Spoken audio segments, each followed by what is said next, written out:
नमस्कार बेटा लोग, तो कैसे हैं आप सब अच्छा चल रहा है। ये आपका दोस्त राज सिंह आ गया है फिर से आज नया एक वीडियो लेके। तो आज का जो वीडियो है क्लास 12 का वीडियो है। क्लास 12 में हम लोगों ने चैप्टर 2 कंप्लीट कर दिया है। चैप्टर 2 में हम लोग सीबीएसई में कैसे कैसे क्वेश्चंस पूछे जा चुके हैं पिछले 10 सालों में, वो सब हम लोग कर रहे हैं। तो चैप्टर 2 का मैंने पार्ट 1 एक मैंने डाल रखा है, पार्ट 1 का सीबीएसई का क्वेश्चन मैंने चैप्टर 2 का मैंने डाल रखा है पार्ट 1। आज पार्ट 2 लेके आया हूं। एक्साइटेड हो ना आप लोग? अगर नहीं हो तो सब्सक्राइब करो, पुराने हो तो लाइक करो, शेयर करो, जो करना है करो, बट पढ़ाई जरूर करो मेरे भाई लोग। तो चलिए स्टार्ट करते हैं बिना किसी देरी के। तो सीबीएसई कैसे क्वेश्चंस पूछता है वो जानना हमें क्यों जरूरी है? क्योंकि सीबीएसई अगर आपका एग्जाम लेगा तो एग्जाम का पैटर्न क्या है, कैसे क्वेश्चंस पूछे जाते हैं, अगर वो आपको नहीं पता होगा तो आप कैसे करोगे, है ना।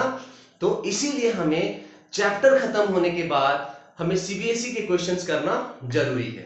तो चलिए स्टार्ट करते हैं। तो पार्ट 1 में मैंने कुछ क्वेश्चंस किया था, वो 1 मार्क का था। आज 2 मार्क और 3 मार्क का क्वेश्चंस हम लोग करेंगे। तो एक क्वेश्चन है यहां पे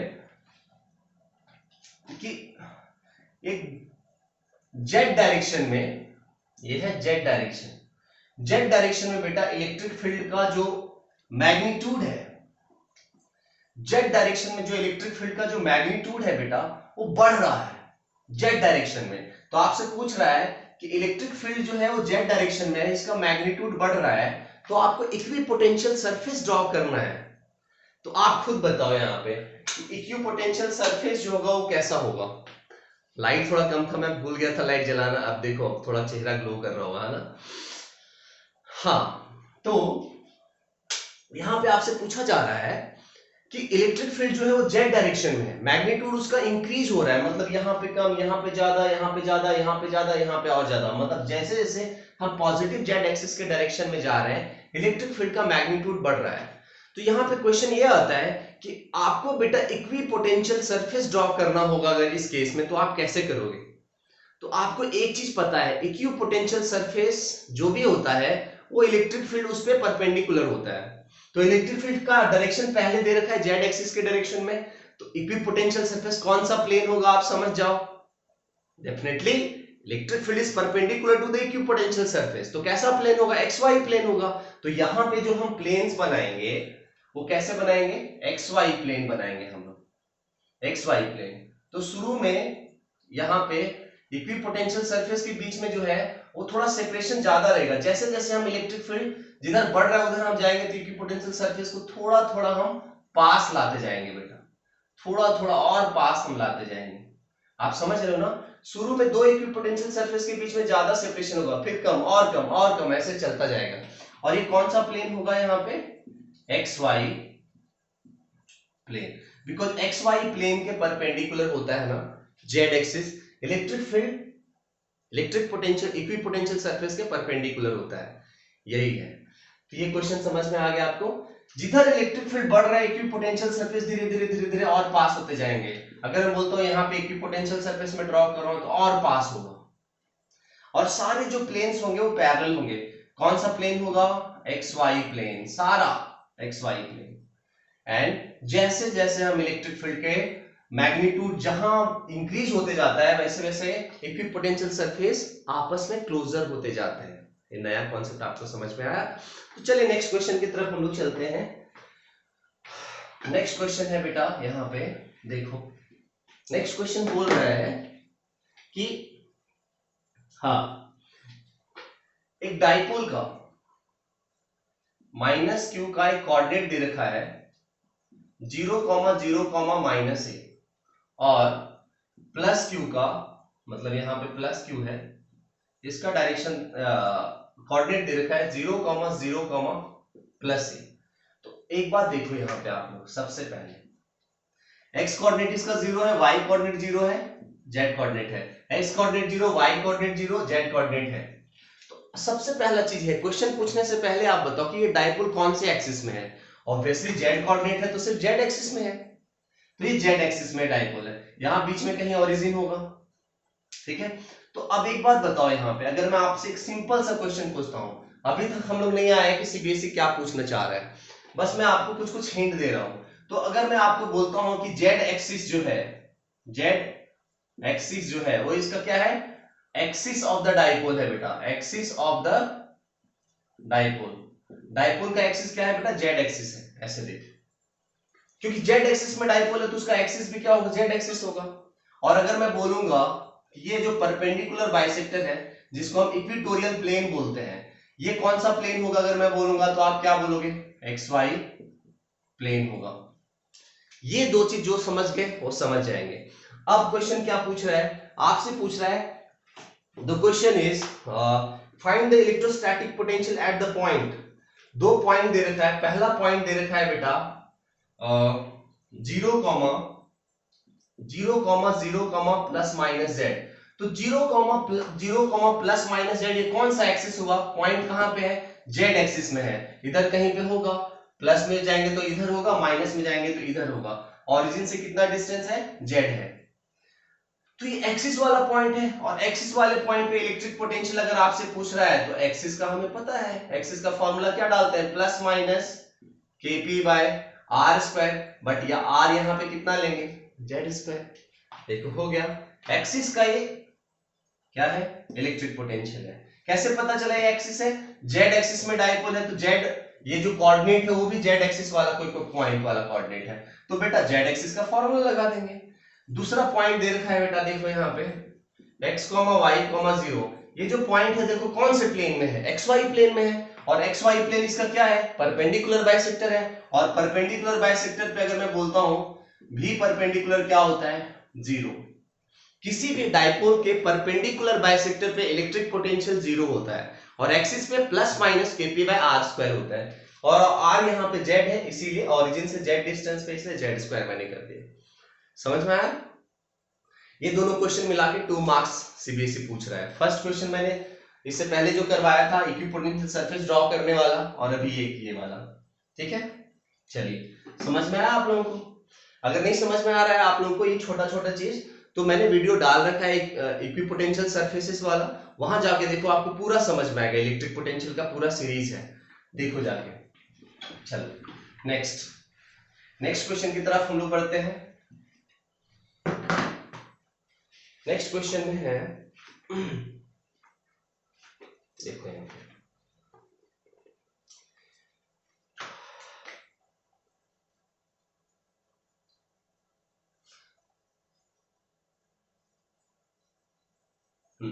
बोल रहे बेटा एक इक्विलैटरल ट्रायंगल है, बोल रहा है एक इक्विलैटरल ट्रायंगल है जिसमें जो साइड है बेटा, साइड मतलब ये जो साइड है L, तीनों साइड सेम होते हैं इक्विलैटरल ट्रायंगल में। ये जो साइड है दिस इज 10 सेंटीमीटर, 10 सेंटीमीटर का साइड है। बोला जा रहा है कि तीनों वर्टेक्स पे चार्जेस हैं, यहाँ पे है 1 माइक्रोकूलम, यहाँ पे है 1 माइक्रोकूलम, और यहाँ पे है -4 माइक्रोकूलम। अब क्वेश्चन समझो कि क्वेश्चन क्या पूछ रहा है। क्वेश्चन हमसे ये पूछ रहा है कि find the work done, means ये जो हमारा जो सिस्टम है बेटा, ये जो सिस्टम है इसको डिसोसिएट करने के लिए, इसको तोड़ने के लिए, इनफाइनाइट सेपरेशन करने के लिए हमें कितना वर्क डन करना पड़ेगा। तो ये सब मैं थ्योरी पार्ट में पढ़ा चुका हूं, फिर भी मैं भी बता देता हूं क्योंकि क्वेश्चन कर रहे हैं हम लोग। तो बताओ यहाँ पे कितना पेयर बन रहा है, pair number 1, pair number 2 and pair number 3, 3 pair बन रहा है। तो 3 पेयर का सबसे पहले हम पोटेंशियल एनर्जी निकालेंगे। सबसे फर्स्ट पेयर का अगर हम पोटेंशियल एनर्जी निकालेंगे यहाँ पे, तो क्या लिखेंगे, k into 1 into 1 into 10 to the power of -12 by distance है कितना 10 सेंटीमीटर है, उसको क्या लिखेंगे मीटर में। k का वैल्यू हमें पता है कि क्या होता है 9 into 10 to the power of 9। ये एक का हो गया, एक पेयर का हो गया। अब दूसरे पेयर का मैं लिख रहा हूं तो क्या होगा, आपको पता होना चाहिए potential energy of any two charges का फॉर्मूला क्या होता है, k q1 q2 by r। तो देखो यहाँ एक चार्ज प्लस एक चार्ज माइनस है, तो यहाँ क्या लिखेंगे, k मतलब 9 into 10 to the power of 9, q1 कितना है 1 into 10 to the power of -6, और q2 कितना है माइनस है इसलिए यहाँ माइनस दे दिया, सो 4 इंटू 10 का पावर -6। यहाँ डायरेक्ट कर दिया था 1 into 10 to the power -6, 1 into 10 to the power -6, जिसको 10 टू द पावर -12 डायरेक्ट लिख दिया था। यहाँ पे भी हम वैसे ही कर सकते थे। और बताओ एक और पेयर यहाँ पे है, सिमिलर पेयर है, तो सिमिलर पेयर का भी उतना ही लिखेंगे बेटा। तो एक और माइनस यहाँ पे डाल देते हैं, नहीं एक और माइनस डाल देते हैं, 9 into 10 to the power of 9, और अच्छा यहाँ पे डिस्टेंस छूट गया है, सो 10 इंटू 10 का power -2, so 9 into 10 to the power 9, 1 into 10 का पावर -6 इंटू 4 इंटू 10 का पावर -6 बाय 10 इंटू 10 का पावर -4। तो देखो बेटा कैसे करेंगे हम यहाँ पे आप अगर ध्यान से देखो, अगर आप ध्यान से देखते हो, आप इसको देखो, ये जो भी है ये दोनों सेम है बेटा, ये दोनों सेम है और दोनों नेगेटिव है, और ये है अलग है, उससे पॉजिटिव है। तो अगर हम सॉल्व करते हैं तो फर्स्ट वाला एक्सप्रेशन देखो यहाँ पे कितना आ जा रहा है, इस 10 से यहाँ पे अगर हम कैंसिल करते हैं तो 10 का पावर -2 कटा तो -1 ऊपर गया तो 10 का पावर -11 और -11 यहाँ कटा तो -2, तो आया 9 into 10 to the power of -2। इस एक्सप्रेशन का है 9 इंटू 10 टू द पावर -2। इधर थोड़ा सा देखते हैं, यहाँ पे भी सिमिलर है, देखो यहाँ पे यहाँ पे भी अगर हम ध्यान से देखते हैं तो बेटा ये देखो, ये सब कट जाने के बाद है ना, तो यहां आ जाएगा -9 इंटू 4 इंटू 10 का पावर क्या -2, और ये वाला भी उतना आएगा 9 इंटू 4 इंटू 10 का पावर -2। अब इसको पूरा सॉल्व कर देना है हमें, हम पूरा सॉल्व कर देंगे, जो भी आंसर आएगा हमारा क्या आएगा बोलो, जूल्स में आएगा, नेगेटिव में आएगा। अगर आप ध्यान से आप देखो तो ये कितना है 9 इंटू 10 टू द पावर -2, ये कितना है 36 इंटू 10 टू द पावर -2, और ये कितना है 36 इंटू 10 का पावर -2, तो 36 क्या होगा 72, 72 में 9 को माइनस कर दोगे बेटा तो कितना आ जाएगा यहाँ पे, तो टोटल पोटेंशियल एनर्जी यहाँ पे आ रहा है 72, 63 है ना, -63 इंटू 10 का पावर -2 जूल, ये टोटल पोटेंशियल एनर्जी आ रहा है। तो आपको क्या पूछा गया था, क्वेश्चन पूछा गया था इन तीनों चार्जेस को इनफाइनाइट सेपरेशन डिसोसिएट करने के लिए कितना वर्क डन किया जाएगा। तो आपको एक चीज याद रखना है कि work done to dissociate equal to जो होता है नेगेटिव ऑफ पोटेंशियल एनर्जी, मतलब जो भी पोटेंशियल एनर्जी, इसीलिए तो हम लोग पोटेंशियल एनर्जी निकाल रहे थे ना, क्योंकि पोटेंशियल एनर्जी एक बार हमें पता चल गया तो हम सब सॉल्व कर देंगे। So work done equal to क्या आ जाएगा, negative of potential energy 63 into 10 का पावर -2। अब इसको सॉल्व कर देंगे तो कितना आ जाएगा, ऑलरेडी ये माइनस था तो 63 इंटू 10 का पावर -2 जूल। देख लो यहाँ पे क्वेश्चन क्लियर हुआ। हमसे क्वेश्चन पूछा गया था ये तीन चार्जेस जो इक्विलैटरल ट्रायंगल के वर्टेक्स पे रखे हैं, इनको तोड़ने के लिए, डिसोसिएट करने के लिए हमें कितना अमाउंट ऑफ वर्क डन करना पड़ेगा। तो सबसे पहले आप उनका पोटेंशियल एनर्जी निकाल दो। पोटेंशियल एनर्जी निकालने के लिए आपको क्या करना होता है, पेयर देखना होता है, कितना पेयर बन रहा है। तो बेटा यहाँ पे 3 पेयर बन रहा है, एक ये पेयर बन रहा है, एक ये पेयर बन रहा है, एक ये पेयर बन रहा है। 3 पेयर का 3 पोटेंशियल एनर्जी, तीनों को सम कर देना है। उसके बाद जो भी टोटल पोटेंशियल एनर्जी आएगा उसको वर्क डन इक्वल टू क्या लिख देना है, माइनस यू।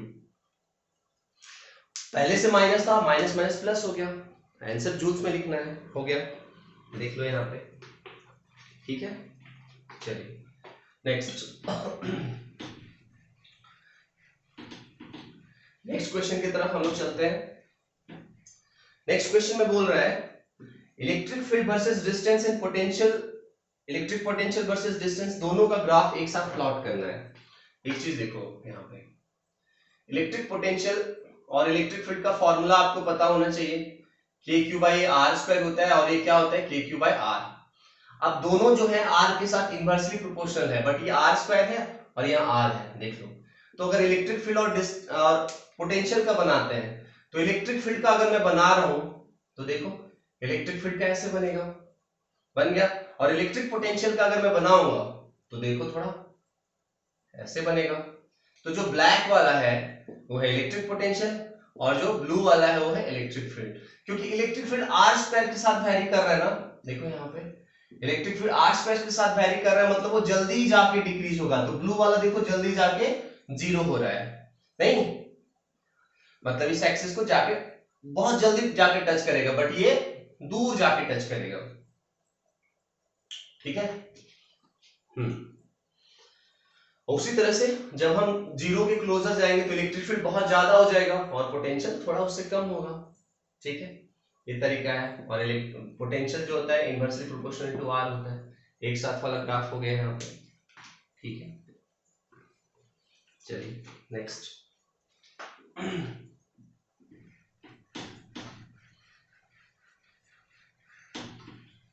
एक क्वेश्चन बोल रहा है यहाँ पे, हमारे पास एक क्वेश्चन है जो कि बोल रहा है कि देखो मैं आपको समझाता हूं क्वेश्चन। बोल रहे बेटा ऊपर हमारे पास एक प्लेट है और नीचे हमारे पास एक और प्लेट है, दो प्लेट है, ठीक है।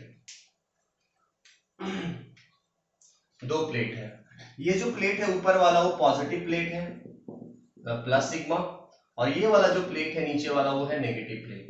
तो बताओ इलेक्ट्रिक फील्ड का डायरेक्शन किधर है?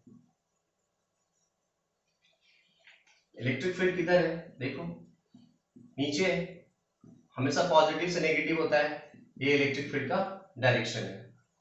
और बोल रहा है यहाँ पे कि एक नेगेटिव चार्ज है, यहां पर इन दोनों प्लेट्स के बीच में एक नेगेटिव चार्ज है जो कि रेस्ट पे है, जिसका मास है बेटा m। तो कोई भी एक m मास का बॉडी जो है इस पे एक नीचे फोर्स लगता है बेटा mg, और mg की वजह से उसको नीचे गिर जाना चाहिए, बट यहाँ पे ये रुका हुआ है, हवा में ये लटका हुआ है। अब हवा में क्यों लटका हुआ है? नीचे फोर्स लग रहा है बेटा mg, तो पक्का ऊपर कौन सा फोर्स लग रहा है? इलेक्ट्रिक फोर्स लग रहा है QE। तभी तो अगर मान लो ये दोनों फोर्स एक दूसरे को बैलेंस कर दिए तभी तो रेस्ट पे है ना, इसका मतलब ऊपर लग रहा है बेटा इलेक्ट्रिक फोर्स जिसको हम QE बोलेंगे। वैसे भी हमें पता है कि इलेक्ट्रिक फील्ड के ऑपोजिट डायरेक्शन में नेगेटिव चार्ज पे फोर्स लगता है, तो नेगेटिव चार्ज पे फोर्स, इलेक्ट्रिक फील्ड नीचे है ना बेटा, तो इलेक्ट्रिक फोर्स ऊपर लगेगा। ये सब सारा कॉन्सेप्ट हम लोग डिस्कस कर चुके हैं 1000 बार। अब बताओ दोनों को फोर्स को अगर हम बैलेंस करते हैं यहाँ पे, मतलब QE इक्वल टू क्या लिखेंगे? mg लिखेंगे। तो हमसे पूछा जा सकता है कुछ भी, यहाँ पे चार अननोन, चार में g को छोड़ के यहाँ तीन अननोन होंगे ना, QE m। तो यहाँ में एक्चुअली हमसे पूछा गया था what is the magnitude and direction of electric field, मतलब इलेक्ट्रिक फील्ड के बारे में हमसे पूछा जा रहा है। तो इलेक्ट्रिक फील्ड का मैग्नीट्यूड निकाल देते हैं, क्या हो जाएगा? mg by q। देखिए mg बाय q। अब मास का वैल्यू मान लो दिया है चार्ज का कि कितना है, g का वैल्यू 9.8 या 10 लेंगे, q का वैल्यू मान लो दिया है, तो इलेक्ट्रिक फील्ड मिल जाएगा हमें। बस यूनिट क्या लिख देंगे? न्यूटन पर कूलम। डायरेक्शन तो ऑलरेडी हमने बता दिया है कि किधर है, नीचे है, वर्टिकली डाउनवर्ड डायरेक्शन मतलब क्या है? नेगेटिव वाई एक्सिस के डायरेक्शन में है, नेगेटिव वाई एक्सिस के डायरेक्शन में इलेक्ट्रिक फील्ड है। ये हो गया हमारा। मजा आया आप लोगों को क्वेश्चन करने में? देख लो इस क्वेश्चन का खासियत, क्योंकि इसमें 11 का कॉन्सेप्ट आ गया, फ्री बॉडी डायग्राम, इसलिए थोड़ा सा यहाँ पे इंटरेस्टिंग हो गया। ठीक है, चलिए नेक्स्ट क्वेश्चन करते हैं हम लोग आगे। रब करता हूं मैं कुछ सेलेक्टेड क्वेश्चंस ही करवा रहा हूं, ऐसा नहीं कि सारा क्वेश्चंस करवा रहा हूं। सारा क्वेश्चंस मतलब मैक्सिमम आपको आता है बेटा, कुछ ऐसे क्वेश्चंस करवा रहा हूं जो मुझे लगता है वो आपके लिए ज्यादा इंपॉर्टेंट है, वही क्वेश्चंस मैं आपको करवा रहा हूं। एक क्वेश्चन यहां पे है, ठीक है, देखो क्वेश्चन क्या है। क्वेश्चन है स्क्वायर बना दीजिए, स्क्वायर बना दीजिए, स्क्वायर जिसमें सारा साइड जो है वो बेटा d है, स्क्वायर का सारा साइड सेम होता है। इसके स्क्वायर के कितने वर्टेक्स होते हैं? 4 वर्टेक्स होते हैं। सब वर्टेक्स पे चार्जेस हैं, capital Q, small q, capital Q, small q, symmetry के जैसा, capital Q, small q, capital Q, small q। हमसे पूछा जा रहा है find the net electric resultant force. दो क्वेश्चन है यहाँ पे बेटा, ये 3 मार्क का है, एक जो क्वेश्चन है वो 3 मार्क्स का है, सीबीएसई में पूछा जा चुका है। कौन सी ईयर में? 2018 में सीबीएसई पूछा है। तो हमसे पूछ रहा है, सबसे फर्स्ट क्वेश्चन पूछ रहा है कि find net force at Q, Q पे नेट फोर्स कितना लगेगा ये पूछ रहा है। सेकंड क्वेश्चन पूछ रहा है टोटल पोटेंशियल एनर्जी पूछ रहा है पूरे सिस्टम का कितना होगा, इलेक्ट्रिक पोटेंशियल एनर्जी हमसे पूछ रहा है। तो पहला क्वेश्चन हम लोग करते हैं, इस कैपिटल Q को हम लोग देखते हैं किस पे निकाले दोस्तों, बताओ। इस पे निकालता हूं मैं, क्योंकि ऊपर इधर चला जाएगा, कैमरे से बाहर आपको दिखेगा नहीं। इस कैपिटल Q पे निकालता हूं मैं। तो इस कैपिटल Q को छोड़ करके बाकी देखो कितने चार्जेस हैं, 3 है, एक स्मॉल q, एक कैपिटल Q, एक स्मॉल q है ना। ये तीनों फोर्सेस लगाएंगे। तो बेटा चलो सबसे पहले मैं आपको फोर्स दिखाता हूं। ये कितना लगाएगा फोर्स, ये स्मॉल q कितना लगाएगा? रिपल्सिव लगाएगा, बिकॉज सब क्या है? पॉजिटिव है। मान लो ये F1 है, ये कितना लगाएगा? ये मान लो F2 लगाएगा, ठीक है। और ये कितना लगाएगा? ये लगाएगा F3। तो टोटल 3 फोर्सेस लग रहे हैं। उस चार्ज को छोड़ के बाकी चार्जेस को देखो कितने लग रहे हैं। प्रिंसिपल ऑफ सुपरपोजिशन आपको डिटेल्स में पढ़ाया हूं, नहीं देखे हो तो जाके देखो, चैप्टर नंबर 1 में ही हमने किया है। तो अगर मैं बात करता हूं यहाँ पे तीनों फोर्स का रिजल्टेंट अगर मैं लिख दिया तो हो गया हमारा काम। तो सबसे पहला ये है बेटा F1, क्या आप लिख सकते हो? किसी भी फोर्स को लिखने के लिए हम क्या लिखते हैं? K Q1 Q2 by R square, ये फोर्स का हम फॉर्मूला लिखते हैं। तो बताओ K इज K, Q1 कितना? F1 में लिख रहा हूं, capital Q small q, capital Q small q by distance कितना? D square. तो ये हो गया हमारा F1। उसी तरह से देखो आप ध्यान से F2 को अगर ध्यान से देखो तो ये भी तो सेम पेयर ऑफ चार्जेस है, तो फोर्स ये भी सेम होगा। देख लो, इसका मतलब F1 F2 जो है वो सेम आ गया। अब अगर मैं बात करता हूं F3 का कि F3 कितना होगा, तो F3 के लिए बेटा देखो डिस्टेंस चेंज हो गया ना। ये राइट एंगल ट्रायंगल को देखो, यहाँ पे एक स्क्वायर का डायगोनल जो होता है, अगर ये D है और ये D है तो ये डायगोनल का डिस्टेंस क्या होता है? √2D, Pythagoras theorem. मतलब क्या होता है बेटा? D square plus D square root over, यही डिस्टेंस होगा, जिसको हम क्या बोलेंगे? √2 इंटू D। नहीं, तो ये F3 हो गया। F3 मतलब हम क्या लिखेंगे बेटा? K capital Q square, Q1 Q2 क्या है? दोनों कैपिटल Q है, बाय डिस्टेंस कितना है? √2D का होल स्क्वायर, मतलब ये हो गया K Q square by 2D square. तीनों फोर्सेस देखो हमारे पास आ गए। अब इन तीनों फोर्सेस में से देखो क्या है, F1 F2 जो है वो परपेंडिकुलर है, तो सबसे पहला हम रिजल्टेंट निकालेंगे F1 F2 का। उसके बाद F1 F2 का जो रिजल्टेंट होगा उसका फिर F3 के साथ रिजल्टेंट निकालेंगे। तो सबसे पहले हम निकालने जा रहे हैं यहाँ पे रिजल्टेंट ऑफ, क्या निकालने जा रहे हैं हम लोग? F1 2 का हम लोग रिजल्टेंट निकालने जा रहे हैं। तो ध्यान से देखो, F1 वेक्टर और F2 वेक्टर जो है क्या है? एक दूसरे के परपेंडिकुलर है, तो इनका जो रिजल्टेंट होगा, वेक्टर में हम लोगों ने क्या सीखा है? When two vectors are perpendicular to each other, so their resultant will be root over of a square plus b square। मतलब यहाँ क्या हो जाएगा? F1 square plus F2 square. और ध्यान से देखो F1 F2 क्या है बेटा? दोनों सेम है। F1 F2 दोनों सेम है। मान लो उनको मैंने F ले लिया, तो रूट ओवर ऑफ क्या लिख दूंगा? F square plus F square. यहाँ मैं लिख देता हूँ F1 इक्वल टू F2, दोनों सेम है इसलिए मैंने उसको F ले लिया। So root over of F square plus F square क्या आ गया? Root over of 2F। और बाद में F का वैल्यू मैं डालूंगा, है ना? बाद में F का वैल्यू डालूंगा, इसको रहने देता हूं, ये रिजल्टेंट हो गया। अब ये जो रिजल्टेंट होगा F1 F2 का, वो किधर होगा? ये जो रिजल्टेंट होगा F1 F2 का, ये इधर ही होगा, डायगोनल के डायरेक्शन में ही होगा, डायगोनल के ही डायरेक्शन में होगा, है ना? क्योंकि दोनों वेक्टर इक्वल हैं मैग्नीट्यूड में और एंगल उनके बीच में 90 डिग्री है, इसीलिए डायगोनल के डायरेक्शन में ही होगा। और फाइनल रिजल्टेंट मैं लिख रहा हूं, फाइनल रिजल्टेंट किसका किसका? 1 का, 2 का और 3 का।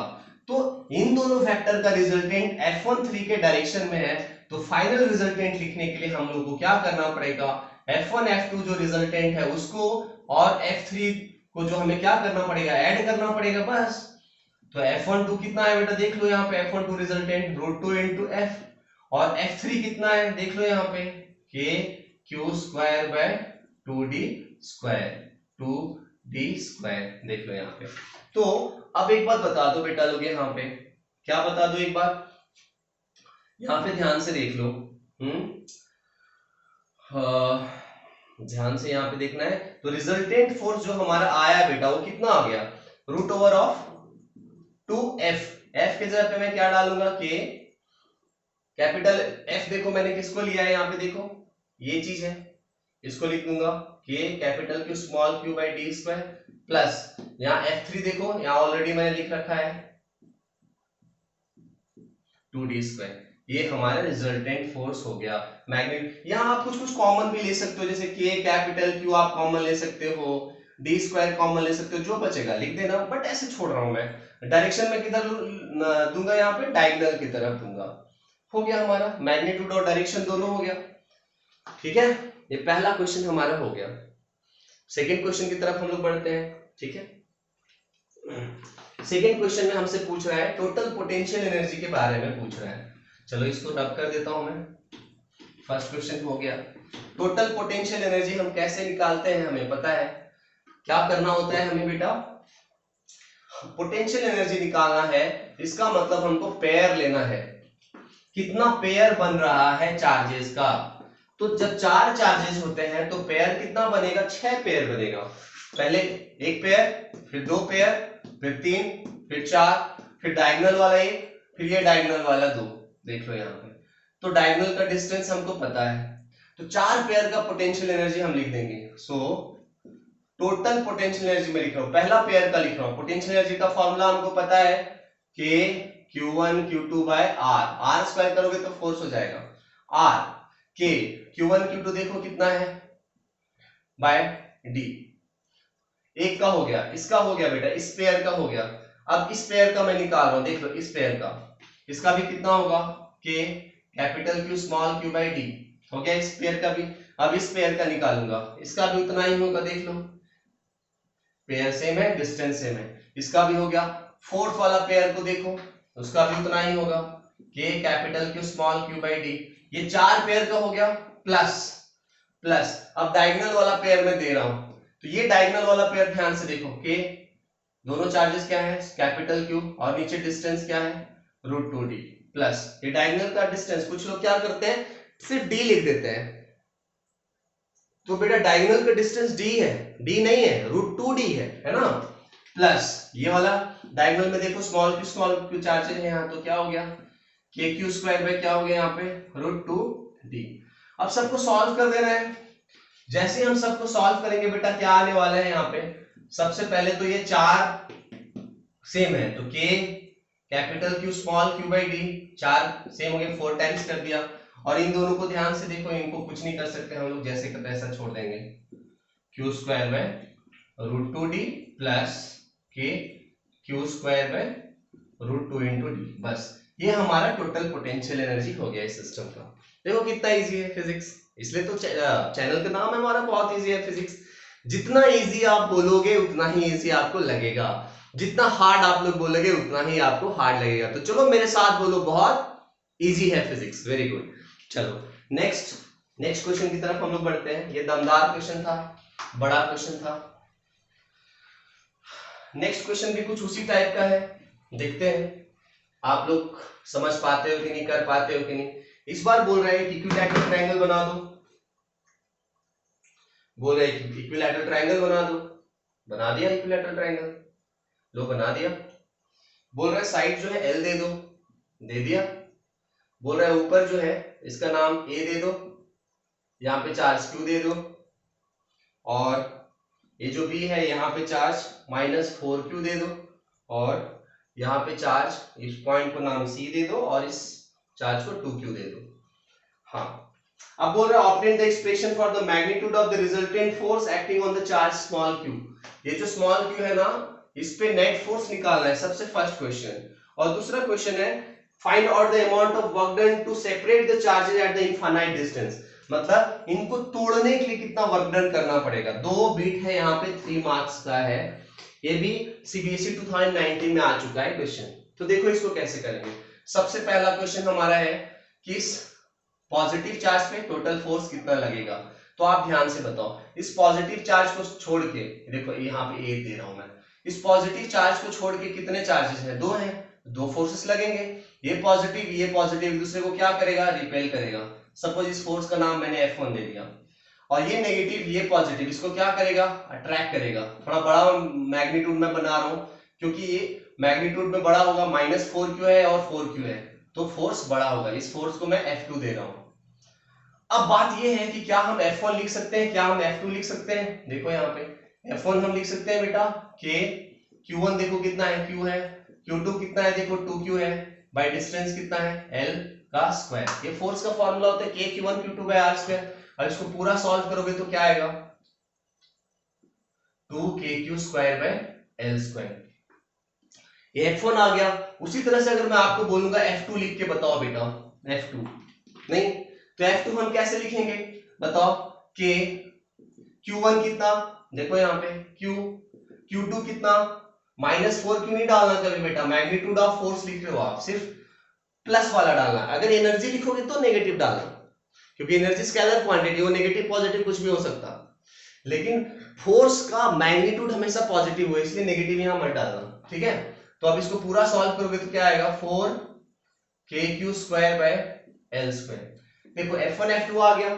अब अगर ध्यान से अगर आप देखोगे तो F1 F2 के बीच में क्या रिलेशन है, अगर बेटा ये F है तो ये क्या है, देखो 2F है कि नहीं, डबल है इसका, ये 2k² बाय l स्क्वायर है, ये 4k² बाय l स्क्वायर, मतलब क्या है, ये 2F है नहीं। तो अब एक बात बताओ, ये दो वेक्टर्स हमको मिल गए और इन दोनों वेक्टर्स के बीच में एंगल हमको पता है कि कितना है 120 डिग्री। वो कैसे पता चला, सारे एंगल्स जो होते हैं इक्विलैटरल ट्रायंगल के वो होते हैं 60 डिग्रीज। तो ये है 60 डिग्री, ये टोटल 180 होना चाहिए, तो 180 माइनस 60 करेंगे तो बेटा कितना आएगा 120। तो रिजल्टेंट फोर्स का फॉर्मूला हमें पता है, हम वेक्टर में पढ़ चुके हैं, दो वेक्टर का रिजल्टेंट का फॉर्मूला क्या होता है, root over of a square plus b square plus 2ab cos theta. इसका मतलब f1 square plus f2 square plus 2 f1 f2 cos of theta. अब देखो हमें सब कुछ पता है, पहले तो देखो f1 को हम क्या ले रहे हैं, f ले रहे हैं, तो f का स्क्वायर हो गया, प्लस f2 को हम क्या ले रहे हैं, 2f ले रहे हैं, तो 2f का स्क्वायर हो गया, plus 2 into f into 2f into cos कितना डिग्री 120 डिग्री। ध्यान से देखो कॉस ऑफ 120 डिग्री जो होता है, देख लो यहाँ पे कॉस ऑफ 120 डिग्री जो होता है वो -1/2 होता है, मैं बहुत बार डिस्कस कर चुका हूं, ठीक है। तो देखो बेटा लोग यहाँ पे क्या हो गया, एफ आर इक्वल टू क्या हो गया, रूट ओवर ऑफ, सॉल्व करो यहाँ पे F square plus 2f square क्या हो गया 4f स्क्वायर हो गया, cos 120 डिग्री -1/2 हो गया, इस 2 से 2 को कैंसिल कर दो, मतलब ऐसे हो गया यहाँ पे 2, यहाँ पे एक और 2, यहाँ पे f स्क्वायर और यहाँ पे 1/2 माइनस, यहाँ इस 2 से इस 2 को कैंसिल कर दिया, तो बचाओ बताओ यहाँ पे कितना बचा, 2f स्क्वायर बचा सिर्फ माइनस में, है ना। इस पूरे को अगर हम सॉल्व करके लिखेंगे तो क्या बचा, यहाँ पे बच रहा है -2f स्क्वायर। अब एक बात बताओ 4f square plus f square 5f square हो गया माइनस 2f स्क्वायर हो गया, तो क्या हो गया ये root over of 3f square हो गया, है ना, ऐसे root over of 3f square. अब ये बाहर आएगा तो क्या हो जाएगा रूट ओवर ऑफ 3f।